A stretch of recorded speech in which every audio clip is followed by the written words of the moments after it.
Aujourd'hui, vidéo un peu spéciale, un peu plus longue, dans un format un peu différent, pour pouvoir vous parler d'une intervention.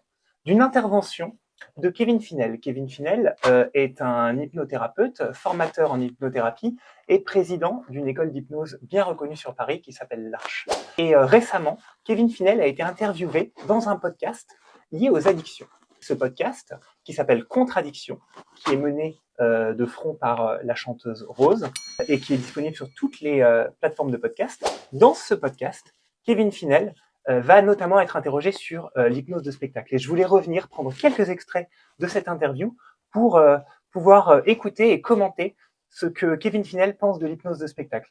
Alors évidemment, cet avis n'engage que moi. Je me permets juste de le partager. Et d'ailleurs, n'hésitez pas en commentaire à me dire si vous êtes plutôt d'accord, notamment toutes les personnes qui ont vécu l'hypnose de spectacle ou de rue, si vous êtes d'accord avec ce que dit Kevin Finel. Allez, c'est parti. Est-ce que c'est vrai déjà ce qui se passe dans les spectacles? Parce que moi, j'arrive même pas à y croire. Oui et non, c'est du spectacle et c'est de la magie. Eh ben non, l'hypnose, ce n'est pas de la magie. Dans la magie, il y a forcément un truc. En hypnose, il n'y a pas de truc. La personne va vraiment vivre ce qu'on lui demande de vivre. Et c'est ça qui est génial. Ça veut dire qu'il y a tous les codes du spectacle et de la magie. Mais tu ne sais pas dire si c'est un volontaire ou si c'est quelqu'un qui est payé pour être là et donc un complice. Non, mais non, pas un complice. Il n'y a pas de complice, pas de personne qu'on a payée pour monter sur scène pour faire le show.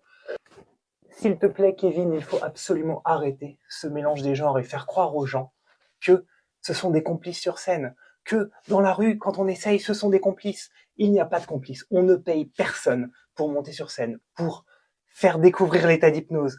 Arrêtons avec cet amalgame parce que ça n'aide personne. Tu ne sais pas dire quels artifices ont vraiment été utilisés. Et aujourd'hui, dans le spectacle, ce sont des magiciens. Donc, ils savent pas vraiment faire de l'hypnose telle qu'on la ferait en accompagnement. Alors non, je répète, nous ne sommes pas des magiciens. Et certains sont également de très bons hypnothérapeutes. Ce n'est pas parce qu'on est hypnotiseur de spectacle qu'on est un mauvais hypnothérapeute. Comme d'ailleurs, je ne pourrais pas dire qu'un hypnothérapeute est forcément un mauvais hypnotiseur de spectacle. Arrêtons de mettre les gens dans des cases, arrêtons de ces généralités. En général, ceux qui le font, il faut s'en méfier parce que c'est des gens qui sont dangereux. Et maintenant, les hypnotiseurs de spectacle qui feraient de l'hypnothérapie seraient dangereux. Mais arrêtons. D'ailleurs, il y a plein d'hypnotiseurs de spectacle qui font de l'hypnothérapie et qui se sont formés à l'Arche, dans l'école de Kevin Finel. Est-ce que ceux-là également sont dangereux? Pense à un hypnotiseur de spectacle qui dit qu'il fait arrêter les gens de fumer, alors qu'en fait, il les dégoûte du tabac, ce qui est un truc qu'on ne fait plus depuis très longtemps parce que c'est dangereux, en fait, de faire ça. Je ne sais pas à qui Finel fait référence, mais un hypnotiseur de spectacle qui fait arrêter de fumer sur scène en dégoûtant du tabac, personnellement, je n'en ai jamais vu. Et pourtant, j'ai vu pas mal de spectacles d'hypnose. Revenir sur l'hypnose de spectacle, c'est de la magie. Par exemple, quand tu vois un spectacle de mentaliste, tu ne crois pas qu'il est dans les pensées. Mettre côte à côte l'hypnose de spectacle et le mentalisme, c'est petit. Parce que le mentalisme est beaucoup plus apparenté à la magie. Dans beaucoup de cas, pour le mentalisme, il y a des trucs. En hypnose, il n'y a pas de trucs. Je vous dis pas qu'il n'y a pas de mise en scène au niveau du spectacle. Et il n'y a pas d'accessoires qui nous permettent de truquer. Quels sont ces artifices? J'aurais bien aimé que Kevin Finel puisse développer cette partie-là. Je prends cet exemple pour dire qu'il faut considérer que tout ça, c'est de la magie. Et que l'artifice est peut-être différent, mais que ça reste un artifice. Les hypnotiseurs de spectacle sont en général assez mauvais en hypnose, mais très bons hommes de spectacle, très bons magiciens, c'est ça leur compétence. Je ne sais pas si Kevin Finel va beaucoup voir de spectacles. Les méthodes d'hypnose peuvent être un peu différentes, mais il y a de très bons hypnotiseurs parmi les hypnotiseurs de spectacle. Le problème, c'est que certaines personnes créent une ambiguïté. Par exemple, certaines personnes disent avoir des pouvoirs, ce qui pose problème à un niveau éthique. Et certaines personnes prétendent avoir du pouvoir sur les autres. Alors ça, je suis tout à fait d'accord. En tant qu'hypnotiseur de spectacle, je n'ai absolument aucun pouvoir. Et aucun pouvoir sur les gens. Cette ambiguïté, ce storytelling de dire qu'on aurait un pouvoir est complètement à bannir, selon moi, de l'hypnose de spectacle. Ce qu'on affirme, quelquefois, ce qui est affirmé en hypnose de spectacle, est une très grosse déformation de la réalité, basée sur des incompréhensions liées à l'artifice de la scène, quoi, grosso modo.